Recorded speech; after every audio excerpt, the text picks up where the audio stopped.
Hey, happy Sunday, everybody.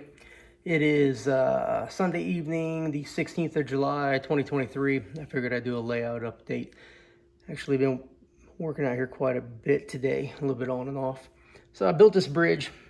It's not finished, of course, but I just threw it together today. It looks almost exactly like the bridge in the other water scene in the other room that I was working on. But I think it's looking pretty good. I did different tie arrangement and whatnot, so got to paint the rails yet, but I think it's looking pretty decent. I'll weather this black I-beam up here and weather the abutments, and then I'll call that good. I think it's gonna look all right. I don't have any power to this part of the layout yet, so gotta push it by hand. Also got this white styrofoam up there, just kind of playing around, trying to get an idea of how I want to do some hills back here and how it will look. I put the piece that's excuse me. I put the piece of foam that's directly behind the steam locomotive there. I just stuck it up there just to check a clearance down there, and it actually matched this one here that I already cut. So I just left it there for fun. But what's behind there is a 2% grade of what's that stuff called? They have, it might be Woodland Scenics. I think it is. So this is a 2% grade because they don't make a 1% grade. There is going to be, sorry about that. On this peninsula that sticks out here, there will be a second level, only about 4.5 inches high. So it will come down grade here at 1%. So I'm going to take these sections and cut them and then spread them out for 4 feet versus 2 feet, which will lessen the grade by half. So hence 1%. Also got some track put in and soldered. I got a couple of spots for leads to put in. Double tracks coming along nicely. The grade back here doesn't stick out too far. I look like I guessed it pretty good when I was painting. And this Woodland Scenics 2% grade is 16 feet long total. So 4 inches high and 16 feet. But so I got these two pieces of foam glued down. I just put some road bed on there. I got the pins in there holding everything in place. Shaved down this hump in the middle. I didn't like it, so shaved it down some, and I think it's looking a lot better now. So I'll keep working on it. I have some foam to cut and put there, and then I have another 8 feet, no, 8 feet, 6, maybe 10 feet of foam over there that I've installed. Good use for all your old magazines. A good weight to hold everything down. So over here is going to be a pivotal point where I have a crossover that goes from main 2 to the yard lead, but crosses over to 1, which is the main line. So I think it's going to be a pretty cool little spot. I'll probably put a tower over here, and I just got to come up with a name for it. But tomorrow I'll take all this stuff off. I already got the lines for the track drawn on there, so I'll put down road bed and work on that a little bit.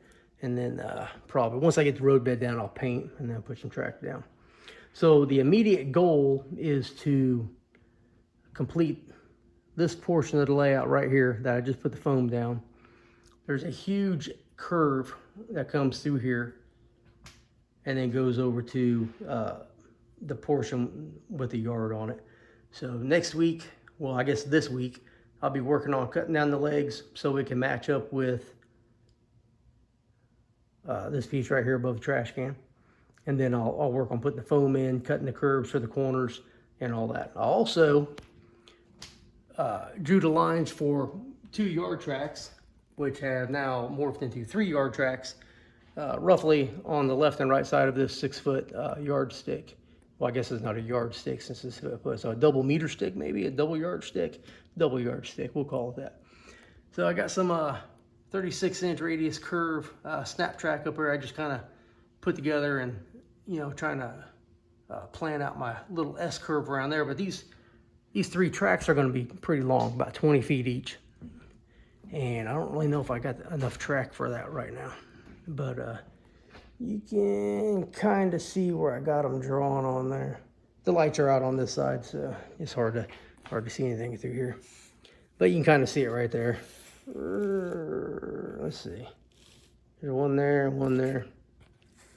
Very unprofessional sticking my finger in there, but since I already had my finger across the lens up there a little while ago, about 5 minutes ago, we'll go ahead and say, all right. So lots going on. I'm pretty happy. But like I was saying, the immediate goal is to get the yard back in service, connected up to the piece just here to the left. And then I have another 8-foot piece, 8-foot by 2-foot piece that will be built. That will come down and meet the butt end right here. And then I'll stop for a while and work on some other projects in the other room and some home renovations. I got some insulation to install here. And I think some carpet might be in the very near future for this back room. But everything's coming around pretty quick, in my opinion. I tore the layout apart the 15th or 16th of June last month. So yeah, about a month. So in a month's time, I pulled the peninsula out, rebuilt the end of it, repositioned it on the wall, built 42 feet of new layout bench work. I rolled the yard over that I should have made a video of that when I rolled the yard over, because let me spin around here. So the yard I built with wheels on the bottom, so you can't really see it, but trust me, they're there. And for those of you who my house is haunted, if you didn't know, I'm being serious. So if you haven't watched any of my videos before, by this window was where this yard used to be. And I had some temporary track laid out there, and it came from layout, ran through the door, ran around this area by the window, and then turned around on this area here. So just imagine this whole side from the drill down was 180 degrees the other direction up against that wall by the window. And so now it's over here. And I did that in about 15 minutes. And my buddy Tony, he kind of harped at me a little bit. He said, man, you should have let me know. I would have come and helped you. But it took me 15 minutes. It would have took him longer to come over here. But Tony's awesome. I'm glad he offered, though. So I guess that's about it for tonight. I'm trying to think of something else that I've done out here. Well, actually, here, I updated my track plan for the yard. I'll bring it around to the light. And I don't know if I highlighted this in a video before, but this is my yard track plan. This is Luther yard. And you can see on there I got 7 tracks drawn on there. The top 2, 6 and 7, are the new additions that I'm going to put, and there's actually going to be an 8th. So track number 5, which runs from the yard lead over to the roundhouse track and the ready track and the turntable. Number 5 is going to become the thoroughfare, and you can be used for switching, building trains, but for the most part it's going to be left open unless you're actually working. So whether you got a south yard job or a north yard job or east or west, I can't remember which direction this one's supposed to be going. I think it's east and west. So if you got east yard job, west yard job, both of them have plenty of yard lead to work on, and number 5 will stay open. So there's plenty of track for cars to be switched and dropped, kicked, if you will, and everything else. So lots going on. And if you haven't made one of these for your layout, I highly suggest it. It tells me basically everything I need to know about my yard, which is good for me, but at the same time, if somebody comes over to operate, let's see if I can zoom in, it'll tell you how long the track is. So track 5 is 792 feet between clear points, and you can get 18 40-foot box cars on there. So everything on my layout is 40-foot box car or 40-foot car. So if you look at the other tracks, track 4 is 924, which is 21 40-foot box cars. Track 3 is 924 as well. Let's see, what is track 2? Track 2 is a shorter one, so 880. And then track 1 is 970, which is the longest one. And then if you pan around over here, I got some a couple of industries. You know, I got a house track that is 2 40-foot box cars long, 132 feet. And then it shows the distance between clear points of the switch, because that's a sighting. Stuff helps to enhance my operations, but this is the way the track plans were when I worked on the railroad. And if you don't know already, or I haven't mentioned it, I was a conductor for NS, and I was a decent conductor.